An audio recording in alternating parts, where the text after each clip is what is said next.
சூடாக இருக்கு. சூடாக வேக வச்சு எடுத்து அப்பவே கட் பண்ணுறோமா? சூடாக இருக்கு.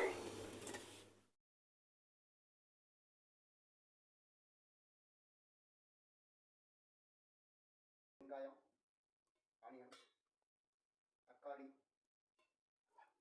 எல்லாத்தையும் அதில் போட்டு உப்பு சேர்த்தாதான் டேஸ்ட்டாக இருக்கும்.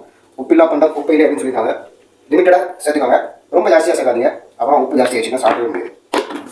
கொஞ்சம் காரம் சேர்த்துக்கோங்க. குழந்தைங்களாம் சாப்பிட்றாங்க, கொஞ்சம் காரத்தை கம்மி பண்ணி